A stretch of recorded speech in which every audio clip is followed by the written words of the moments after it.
Hey ladies and gentlemen, welcome back to the channel. As always, it is Nick here, back with your daily crypto news and analysis. And today we are going to be talking about Ripple and XRP, as well as a few other assets around crypto, including Quant. But we are also going to address the entire financial system as a whole as well. With that in mind, I do want to start off with the BIS. So we do see, going all the way back to May 19th of 2021, the digitization of money. We do see the focus here. The ongoing digital revolution may lead to fundamental changes to the traditional model of monetary exchange. Digital currencies facilitate instantaneous peer-to-peer transfers in a way that was previously impossible. New currencies that transcend national borders could redefine how payments and user data interact. They could affect the nature of currency competition, the architecture of the international monetary system, and the role of government-issued money. Now, down here they are talking about digital platforms, digital currencies themselves, and CBDCs. As we look at CBDCs, the major reason why, I've always said this as well, the major reason why the BIS won't come out and say, hey, we're going to be utilizing crypto and DLT is because they don't want you to know that. They want you on CBDCs. They want you on government-issued stablecoins. They don't want you investing in the architecture and the overall infrastructure behind this new system. That's why they always say that they're not using crypto. They're not using crypto. We're not using crypto. Going all the way back to February 9th of 2022, the IMF, the future of money, gearing up for central bank digital currencies. They are preparing everyone for this new system. But what's crazy about this is that they always say that they're not using crypto. They're not using crypto. But when we look at a few of these CBDC pilots and a lot of these testing experiments behind CBDCs, almost every single one of them include significant players from this industry. So it makes me think that, one, they don't want you to be a part of this. They want retail out. That's what they want, right? And what's crazy about this is that I always said that a few of these assets like XRP were never made for retail. Then I see people asking me like, oh, well, then why is XRP listed on these exchanges? The thing is that XRP can be listed on every single major exchange. The biggest thing about it is the scrutinization that's happening through regulatory agencies like the SEC, or even the FUD being generated and created by specific individuals out there. There is a campaign around XRP FUD and trying to skew the public away from XRP, while guess what? They force feed the retail sector Shiba Inu, Dogecoin, Pepe, this scam, that scam. They want you in these garbage meme coins so that you can avoid utility like XRP or XLM or QNT. As we go over here to the BIS recently, July 10th, literally yesterday, the latest BIS survey on CBDCs and crypto shows that in 2022, the share of central banks engaged in some form of CBDC work rose 93%, and their uncertainty about short-term CBDC issuance diminished. And here you guys have engagement in CBDC work and also the focus of work. We do see retail at the bottom end. We do see wholesale slightly, and then you see both being pretty significant here. Now, what's wild about this is when you look at this report, I think that this is actually pretty interesting. So they're including crypto here, which makes me question on even why they included crypto here at all. And we do see down here, this is a brief summary of it. Most central banks are exploring central bank digital currencies, and more than half of them are conducting concrete experiments or working on a pilot. The BIS paper summarizes the findings of the latest survey of central banks on their views and plans regarding CBDCs. The responses from 86 central banks show that the proportion engaged in some form of CBDC work has risen to about 93%, and that the work on retail CBDC is more advanced than on wholesale CBDC. So they're really pushing on the retail CBDC side of things. In addition, this paper shows that most central banks see potential value in having both a retail CBDC and a fast payment system, and that there could be 15 retail and 9 wholesale CBDCs publicly circulating in 2030. The survey further shows that to date, stablecoins and other crypto assets are rarely used for payments outside the crypto ecosystem. Now, the biggest thing that I want to focus on is that last sentence. The survey further shows that to date, stablecoins and other crypto assets are rarely used outside of crypto. Okay, why are they including this, right? this entire research paper, if you will, is only centered out on CBDCs. Why even bring stablecoins and crypto into this? I know why. It's because they don't want you investing into crypto and stablecoins. They're basically saying that these are worthless, that the future is CBDCs, not crypto, not stablecoins. They also want the CBDC to win against crypto and stablecoins. As we look at what's happening behind the scene, though, we know that crypto, specifically private ledger technology, is going to be crucial for CBDCs. And we know that this new faster payment system is going to be utilizing DLT and API plug and play technology like Quant to allow for the efficient use of DLT to take place within the global financial system. FSB, the IMF, and the BIS papers to set global crypto framework, says G20. Now, this is talking about regulations around crypto. And this is supposed to be released by institutions in July and also September. So this month and also September are the key areas to look at. What I find wild about this is that the IMF and the BIS and the FSB are coordinated with the G20 to bring a global crypto regulatory framework to this space. Why are they so adamant about this? I thought crypto, stablecoins, crypto, they're useless, right? They're only used for the crypto ecosystem. But why are they mentioned here right alongside CBDCs if they weren't looking to utilize this technology? I said it over on Twitter as well. I posted a almost 3-minute long video. I'll summarize it for you guys, but I said, while retail continues to be distracted by nonsense, I continue to focus on the big connections behind the scenes. The other day, I uncovered a few documents with the IMF, and Utility Theory also shared a ton of information as well. These documents 100% confirm that there's a systemic change coming to the global financial system. I'm rolling the dice and betting on the utility assets that are mentioned in IMF/BIS/World Bank documents like XRP, XLM, XDC, QNT, etc. I strongly believe in other players too, like HBAR, Casper, and Nexera, and others. Utility is the key and will be the key.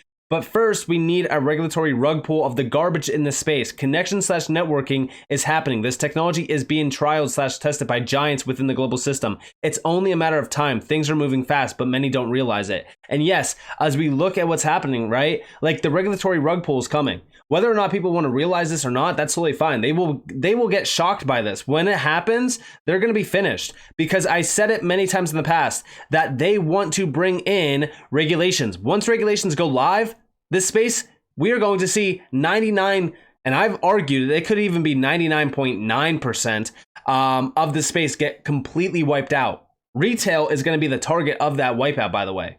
The assets that are going to be left over are going to be the utility ones. And I even shared in this video, this is Brooks Entwistle from Ripple.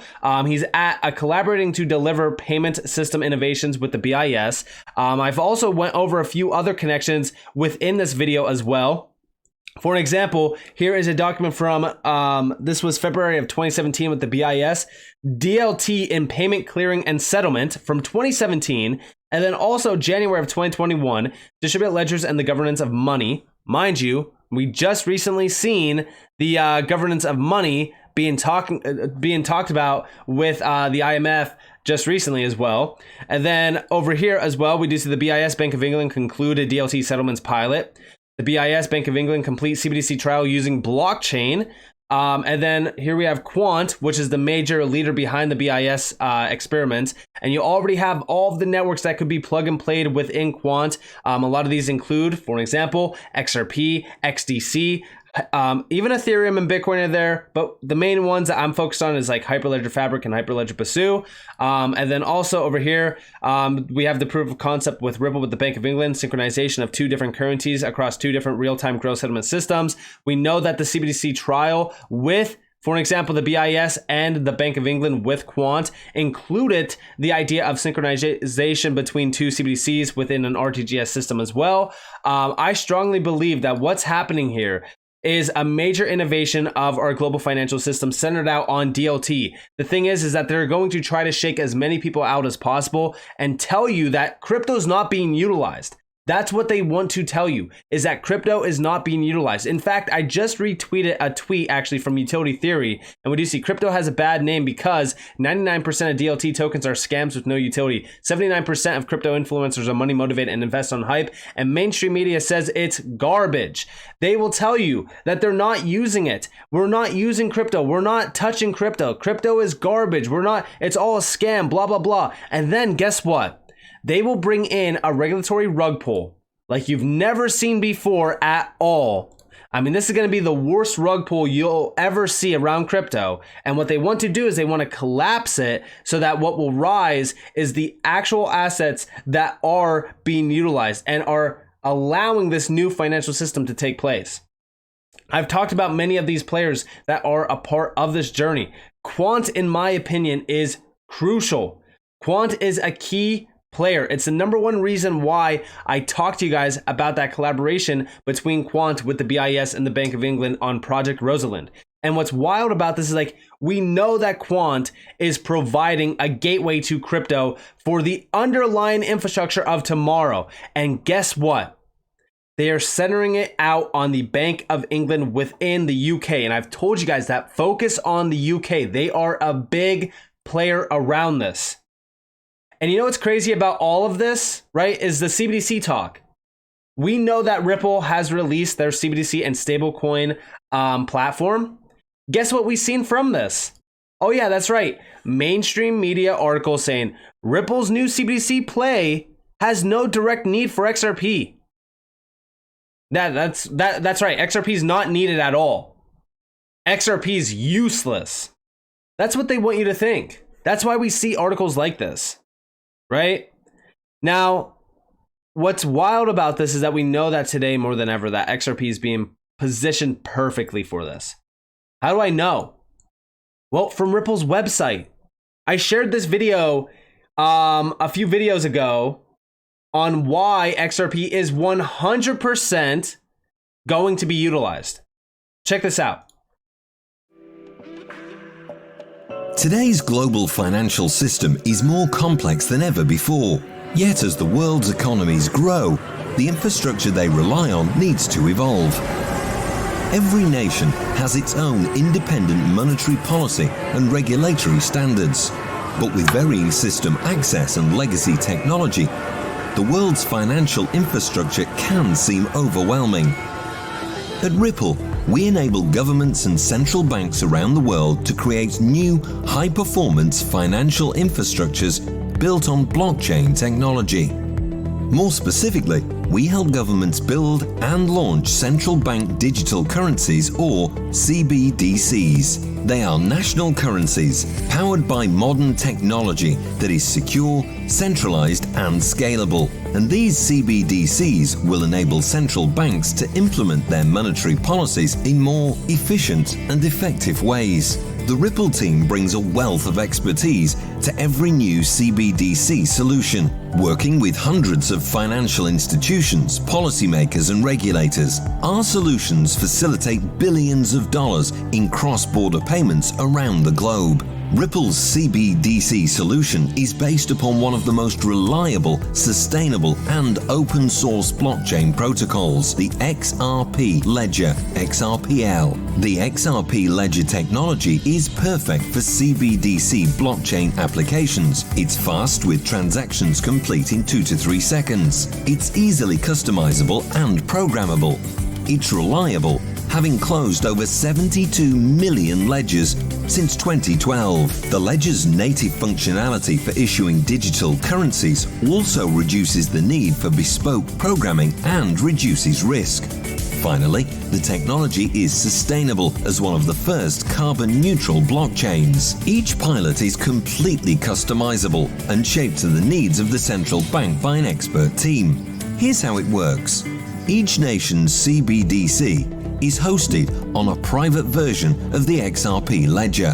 Access by participants is granted by the administrator and fully secure. Using Ripple's CBDC solution, the central bank has full control over supply, allowing them to increase supply or redeem it. And through a standard API and multiple SDKs, integration into existing systems is simplified and suitable for traditional and non-traditional participants. Additionally, the central bank can issue other assets and allow participants like commercial banks to do so. The central bank can also authorize who holds the currency on the ledger, whether that's held directly by consumers or through commercial banks. Transactions typically settle in seconds compared to days, making CBDCs suitable for use cases like retail point of sale. This can open the door for real-time salary payments and collection of tax at point of sale, which gets funds to an institution or a consumer faster while eliminating debt risks. CBDC data is fully controlled and auditable by a central bank, allowing for its analysis in support of monetary policy. And the data maintains transaction privacy while still allowing for regulators to monitor for criminal activities. Finally, a Ripple-designed CBDC can provide a means to bridge disparate currencies through XRP. Its inherent interoperability. And this is exactly where XRP comes into place, and also why it is perfectly positioned. But at this point, nobody really is paying attention. They don't care about, anything because they haven't mentioned XRP yet. They've only mentioned the private ledger. Can allow for connection with other central bank ledgers for efficient cross-asset and cross-border transactions. This can be done with cross-issuance, using XRP as a bridge currency or via cross-ledger communication protocols. This reduces the risk that institutions are forced to accept when transacting across multiple networks or currencies in the current system. The creation of a CBDC provides powerful benefits for the economy and people of an adopting central bank. It's technology that places trust in digital money in the hands of a central bank that can guarantee accessibility to funds and the resulting services, as is the case with cash today. The result? An improved foundation for global financial development where businesses, commercial banks, and ultimately people can unlock new economic potential. Work with Ripple to build a custom pilot designed for your country or institution today. And there you have it, right? So the private ledger basis doesn't utilize XRP at all. The private ledger is pretty much an XRP replacement. XRP is garbage, right? That's what they want you to know. But guess what? We know that this is nonsense. We know XRP, whether it be private ledger or public ledger, can still be utilized. I've talked about this. There's only one XRP. I've been seeing a lot of people make these videos about XRP 2.0 and this other XRP or XRP killers. It's nonsense. Ripple has been moving in on this game forever. Over a decade of connections being made. And guess what? Ripple has been spearheading the move around utilizing XRP as that bridge asset. They are going to continue to do so.